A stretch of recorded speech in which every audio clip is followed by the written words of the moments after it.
નમસ્કાર વિદ્યાર્થી ભાઈ બહેનો, ફરીથી એકવાર સીપી એજ્યુકેશન ચેનલમાં હું ચિરાગ સર આપ સૌનું હાર્દિક સ્વાગત કરું છું.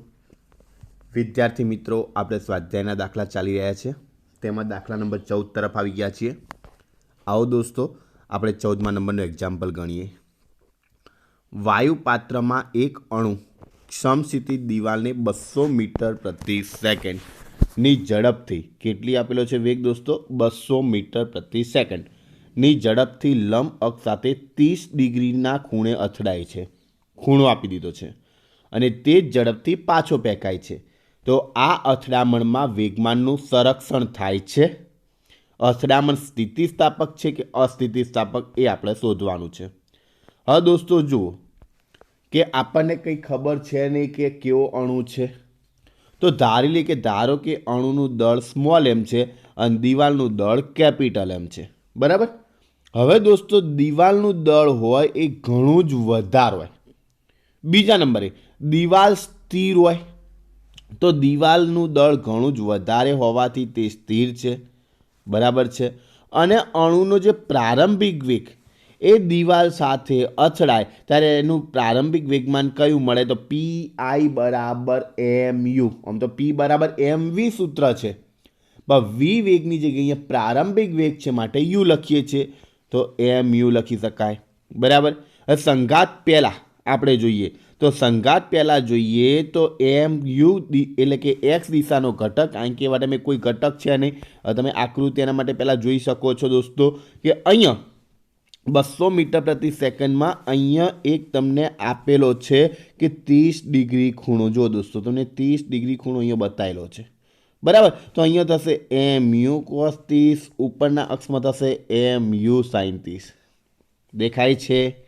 ક્લિયર? આ દિવાલ છે, બરાબર. તો અહીંયાથી એક્સ અક્ષનો ઘટક માટે લખી શકીએ MU cos 30. ઓકે, એમની જગ્યાએ -m એમના એમ. કેમ? કારણ કે વિરુદ્ધ ડાયરેક્શનમાં છે. આર્યો જુઓ, તમે જોઈ શકો છો, બરાબર. વીની જગ્યાએ 200 તમને આપેલા છે, તમે જોયું. અને cos 30ની વેલ્યુ √3/2.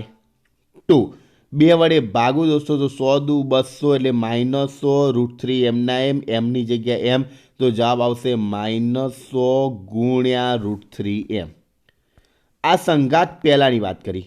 હવે એ જ રીતે દોસ્તો વાય દિશાનો ઘટક લઈએ. તો વાય દિશાનો ઘટક માટે લખીએ તો શું લખાય? MU sin 30 sin theta. એમની જગ્યાએ m, યુની જગ્યાએ 200, sin થીટાની જગ્યાએ 30. હવે દોસ્તો જુઓ કે વેલ્યુ સાઇન માટે બધું ઉપરની તરફ છે. ઉપર હોય તો વેલ્યુ વાય અક્ષમાં કેવી હોય? ધન હોય. ઉપર તમને ખબર છે ધન હોય, તો ધન લખ્યું છે. એમની જગ્યાએ 100, એમની જગ્યાએ m 200 એમના એમને sin 30ની વેલ્યુ થશે 1/2, બરાબર. અહીંયા ગણું તો એમ લખાય 200 ગુણ્યા 1/2. 2 વડે ભાગું 100 દુ 200, તો 100 આવી ગયા. એમના એમ હતા એમના એમ, તો જવાબ મળશે 100m, બરાબર. આ સંઘાત પહેલાંની દોસ્તો વાત કરી. આ વાત આપણે કરી સંઘાત પહેલાંની વાત કરી. હવે સંઘાત પછીની વાત કરીએ. સંઘાત પછી શું થાય એની વાત કરીએ. દોસ્તો જો અહીંયાથી થાય છે તો એનો સંઘાત થાય છે. અને સંઘાત પછીની દોસ્તો વાત કરવામાં આવે તો એક્સ દિશાનો ઘટક જે તમને મળે એ અહીંયા લખ્યું છે MV sin થીટા, પણ sin થીટા નહીં આવે, અહીંયા MV cos થીટા આવશે. અહીંયા ભૂલ છે, MV sin થીટા લખ્યું છે, sin થીટા નહીં આવે પણ લખાશે MV cos થીટા. આ ખાસ યાદ રાખજો, ભૂલ છે દોસ્તો. MV cos થીટા, બરાબર. અહીંયા લખું છું MV cos થીટા, બરાબર. આ ભૂલ છે. તો અહીંયા જોજો, MVનો એક્સ દિશાનો ઘટક થશે MV cos 30, એમના એમ, વીની જગ્યાએ 200 cos થીટા. હવે દોસ્તો જો સંઘાત પછી જ્યારે દોસ્તો સંઘાત થાય ત્યારે એ પાછો જાય. જો આટલેથી આમ સંઘાત થઈને પાછો, એટલે એક્સ અક્ષમાં જ છે, બીજું ધન ડાયરેક્શનમાં છે, તો ધન આવશે. તો એમની જગ્યાએ m, વીની જગ્યાએ 200, cos 30ની વેલ્યુ √3/2 એટલે 100 √3 થશે. અણુ MVનો વાય દિશાનો ઘટક એ પણ ઉપરની તરફ, તો m ગુણ્યા 200 ગુણ્યા sin 30 એટલે 100m. તો અને દિવાલ ખસતી ના હોય માટેનું વેગમાન કેવું મળે છે? 0 મળે છે. તો દોસ્તો અહીંયા યુ અને વીના મૂલ્યો સમાન છે, દળ પણ સમાન છે, માટે ગતિ ઉર્જા 1/2 mv² અને 1/2 mv² પણ કેવા થાય? સમાન થાય. માટે સંઘાત પહેલાંનું વેગમાન અને સંઘાત પછીનું વેગમાન બંને સરખા મળ્યા, માટે અથડામણ કેવી કહેવાય? સ્થિતિસ્થાપક કહેવાય. અથડામણ કેવી કહેવાય? સ્થિતિસ્થાપક કહેવાય. ક્લિયર?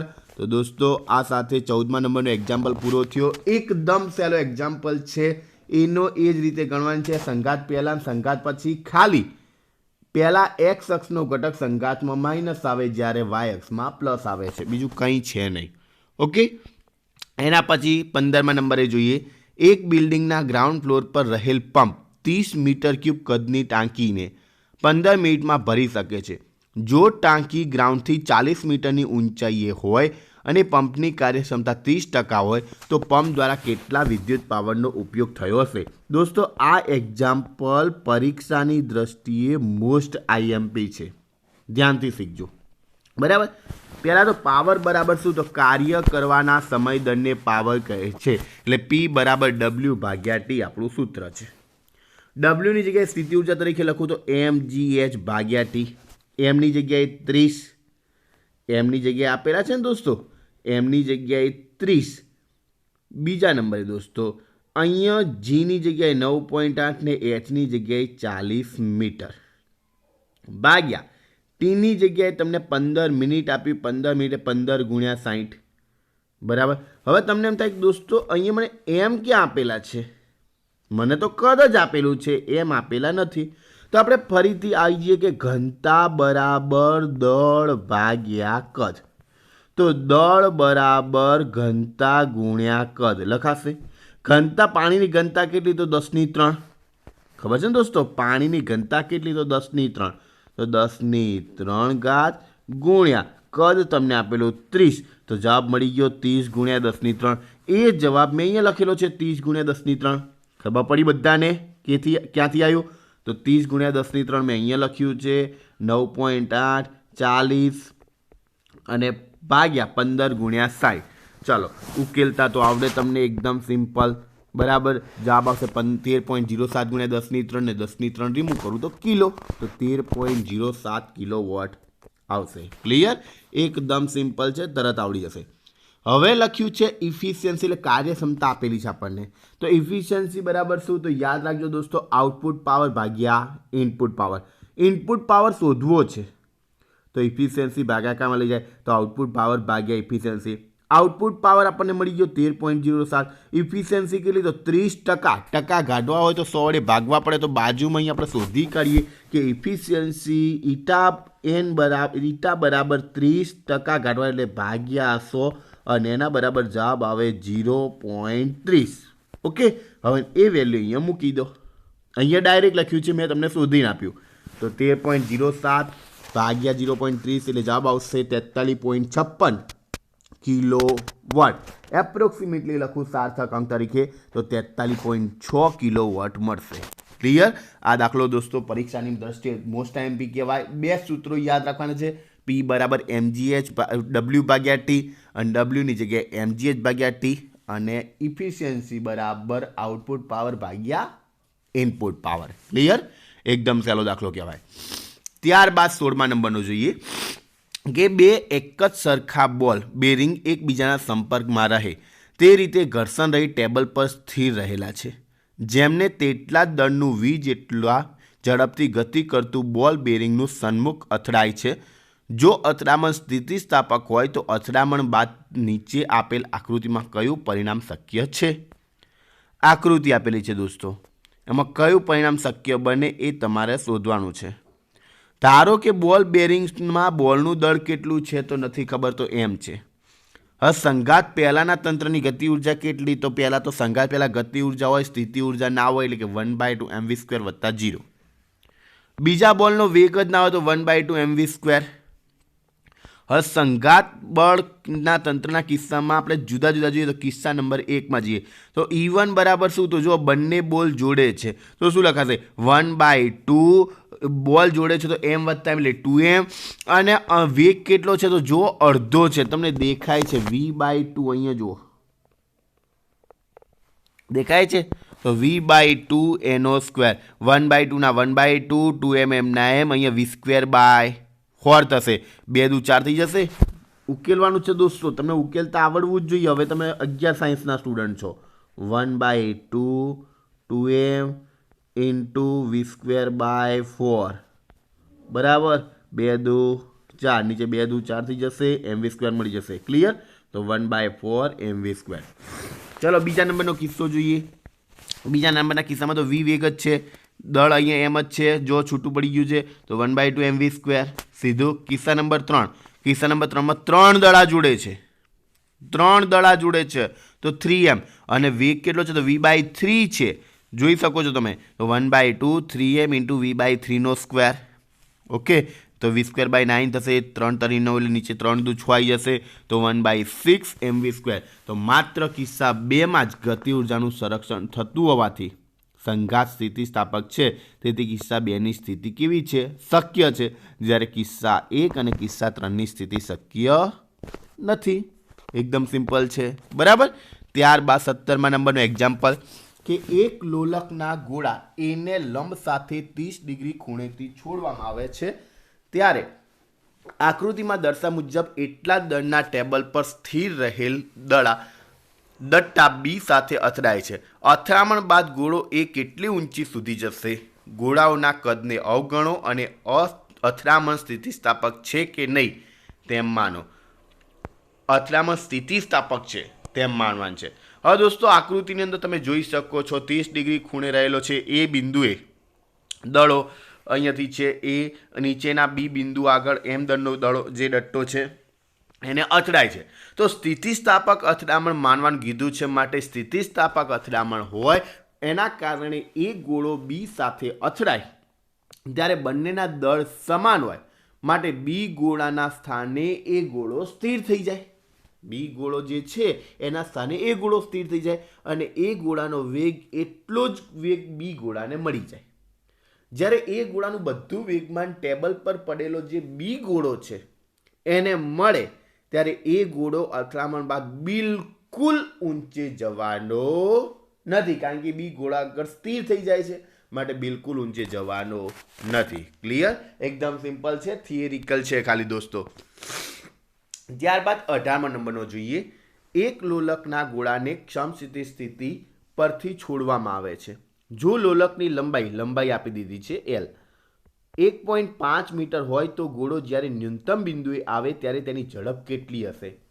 અહીં આપેલ છે કે તેની પ્રારંભિક ઉર્જાની 5% ઉર્જા હવાના અવરોધક બળ સામે ગુમાવી દે છે. તો દોસ્તો પહેલા આપણે બી આગળ જુઓ. અહીંયા બી આગળ અહીંયા લખ્યું 5% ઉર્જા ગુમાવે, 95% તો રહે જ છે. તો બી આગળ જોઈએ તો બી આગળની ગતિ ઉર્જા કેટલી? તો 95% એ આગળની સ્થિતિ ઉર્જા કહેવાય, બરાબર ને, કારણ કે 5% ગુમાવે છે. તો ટોટલ બી આગળની ગતિ ઉર્જાનું સૂત્ર 1/2 mv² બરાબર 95%. ટકા ગાળો 100 વડે ભાગો તો 95 ભાગ્યા 100 એટલે 0.95 અને ગોળાની એ બિંદુ આગળની સ્થિતિ ઉર્જા એટલે mgh. v² ને કરતા બનાવો 2 ગુણાકારમાં જાય, બંને બાજુથી mm ઉડી જાય દોસ્તો, તમે જોઈ શકો છો બંને બાજુથી અહીંથી mm ઉડી જશે, બરાબર. તો v² બરાબર 2gh થશે, 2gh ઇન્ટુ 0.95. તો v² બરાબર 2 ગુણ્યા 0.95 ગુણ્યા g ની જગ્યાએ 9.8 ગુણ્યા h ની જગ્યાએ 1.5 વર્ગ છે, માટે વર્ગમૂળ લઈ લઈએ તો બંને બાજુમાં વર્ગમૂળ લઈએ તો v થઈ જાય અને જવાબ મળશે 5.285. એપ્રોક્સિમેટલી લખીએ તો 5.3 મીટર પ્રતિ સેકન્ડ મળે. ક્લિયર? એકદમ લલ્લુ જેવો દાખલો છે દોસ્તો, એકદમ સહેલો કહેવાય. ત્યારબાદ 19મા નંબરનો કે 300 કિલોગ્રામ એટલે દળ એમ આપી દીધું. એક લારી 25 કિલોગ્રામ રેતીનો કોથળો લઈને ઘર્ષણ રહિત રસ્તા પર 27 કિલોમીટર પ્રતિ કલાકની એક ધારી ઝડપથી ગતિ કરે. થોડા સમય પછી રેતી એક કાણામાંથી 0.05 કિલોગ્રામ પર સેકન્ડના દરે નીકળીને લારીના તળિયા પર ઢોળાવા લાગે છે. રેતીનો સંપૂર્ણ કોથળો ખાલી થઈ જાય ત્યારે લારીની ઝડપ કેટલી હશે? હવે દોસ્તો પહેલાં જ એને કીધું છે ઘર્ષણ રહિત સપાટી, અને આપણને ખબર છે ઘર્ષણ રહિત સપાટી હોય તો એ અચળ ઝડપથી ગતિ કરવાની. એટલે એનો મતલબ એમ છે કે ટ્રોલી અને રેતીની થેલી અલગ કરેલ તંત્ર તરીકે વર્તે. હવે જ્યારે દોસ્તો એ રેતી નાનું કાણું થઈ ગયું, એની અંદર લીક થઈને જમીન ઉપર પડતી જાય ત્યારે ટ્રોલી ઉપર કોઈ વધારાનું બળ લાગે નહીં. માટે ટ્રોલીની ઝડપ તો કેવી રહેવાની? અચળ રહેવાની, એમાં કોઈ ફેરફાર થવાનો નથી. માટે ટ્રોલીની ઝડપ કેટલી? તો 27 કિલોમીટર પ્રતિ કલાક હતી. એના એ જ રહે. હવે દોસ્તો યાદ રાખજો, આવો પ્રશ્ન તમને MCQની અંદર JEE નીટની અંદર ખાસ પૂછાતો હોય છે, કારણ કે એને પહેલાં ઘર્ષણ રહિત પહેલું જ લખી દીધું છે. બરાબર? તો આ દોસ્તો તમારે યાદ રાખવું પડે. ક્લિયર?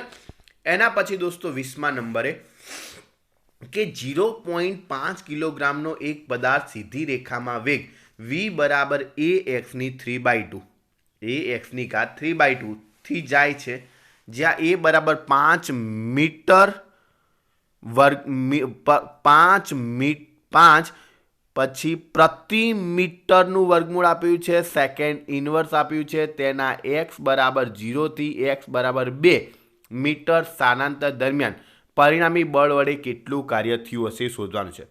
ચલો આપણે પહેલાં તો W બરાબર બળ ગુણ્યા સ્થાનાંતર આપણું સૂત્ર છે, તો એના ઉપરથી જે W બરાબર બળ ગુણ્યા સ્થાનાંતર, બરાબર. એફની જગ્યાએ ma લખીએ તો ma ઇન્ટુ dx. બરાબર? તમને દોસ્તો ના ખબર પડે ડાયરેક્ટ ના લખતા, પહેલાં લખજો કે W બરાબર બળ ગુણ્યા સ્થાનાંતર એટલે f ઇન્ટુ dx. એફની જગ્યાએ ma ઇન્ટુ dx, તો તમને પૂરેપૂરી ખબર પડે. એની જગ્યાએ dv/dt લખાય દોસ્તો. એની જગ્યાએ dv/dt લખી શકું, તમને ખબર છે પ્રવેગ એટલે વેગમાં થતો ફેરફાર. તો m into dv/dt into dx. બરાબર? m into dv/dt into dx. ચાલો dx અહીંયાથી આપણે દોસ્તો જુઓ તો dv/dt એમને પહેલાં અહીંયા અલગ લઈ લો અને dx/dt ને અહીંયા dx અહીંયા લઈ દો, તો m into dx/dt into dv. dx/dt ને v કહેવાય, સ્થાનાંતરનું વિકલન વેગ થાય, ખબર છે, તો mv dv. ઓકે, હવે એનું સંકલન લઉં, કારણ કે મને અહીંયા લિમિટ આપી છે x બરાબર 0 થી x બરાબર 2 મીટર. તો લિમિટ લઉં કે mv dv ઇન્ટિગ્રેશનમાં dw m અચળ છે 12 ઇન્ટિગ્રેશનમાં 0 થી 2 v dv, તો મળશે 1/2 mv², કારણ કે સંકલનમાં ઘાતનો વધારો અને જે જવાબ આવી ભાગાકારમાં મૂકો. બરાબર?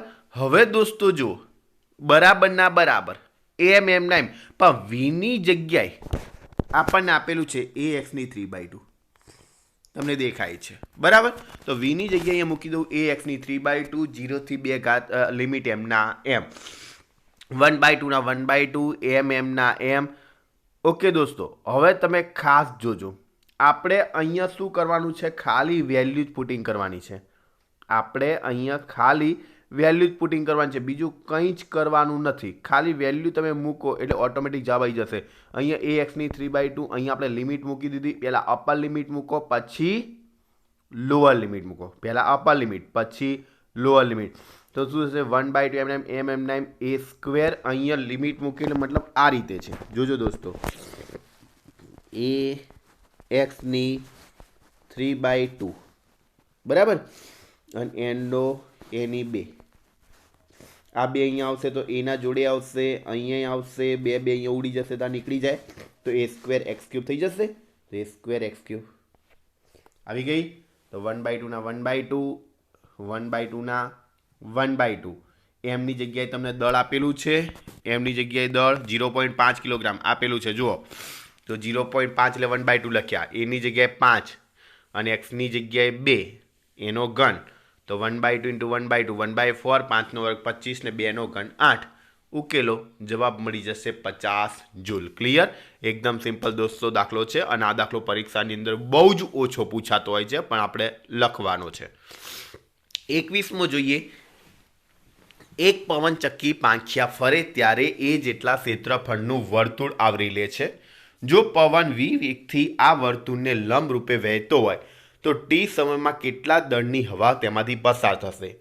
બીમાં કીધું હવાની ગતિ ઉર્જા કેટલી હશે, અને સીમાં કીધું છે ધારો કે પવનચક્કી પવન ઉર્જાની 25% ઉર્જાનું વિદ્યુત ઉર્જામાં રૂપાંતર કરે છે અને એ બરાબર 30 મીટર સ્ક્વેર, વી બરાબર 36 કિલોમીટર પ્રતિ કલાક તથા હવાની ઘનતા 1.2 કિલોગ્રામ પ્રતિ મીટર ક્યુબ છે, તો કેટલો વિદ્યુત પાવર ઉત્પન્ન કરશે એ શોધવાનું કીધું છે.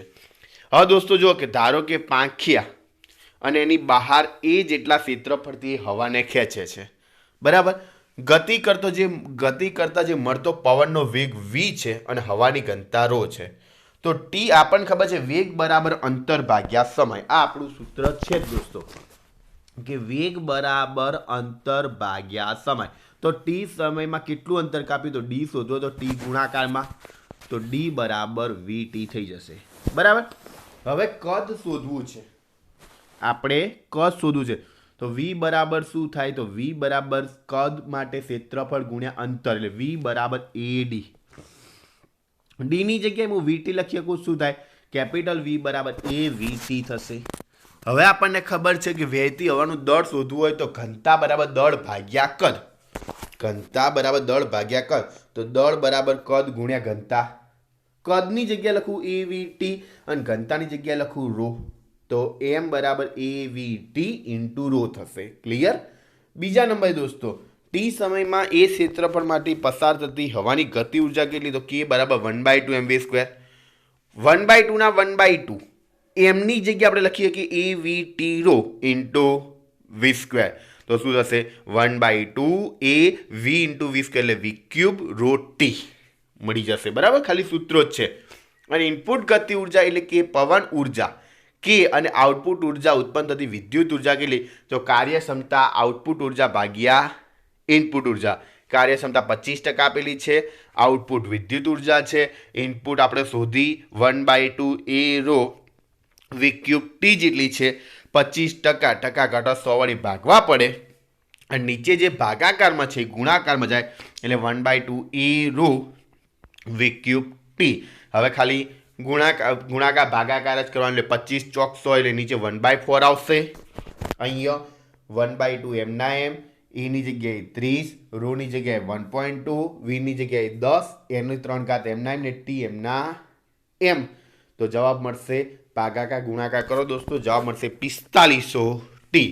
પણ વી બરાબર અહીંયા તમે 10 ક્યાંથી મૂક્યા, તો 36 કિલોમીટર પ્રતિ કલાક આપે, તો 36 ગુણ્યા કિલોમીટરના મીટર 1000 ભાગ્યા કલાકની સેકન્ડ 3600, તો એ જ રીતે તમને 10 મીટર પ્રતિ સેકન્ડ મળશે, બરાબર. હવે દોસ્તો વિદ્યુત પાવર શોધવો છે, તો પાવર બરાબર કાર્ય ભાગ્યા સમય, એટલે કે વિદ્યુત ઉર્જા ભાગ્યા સમય.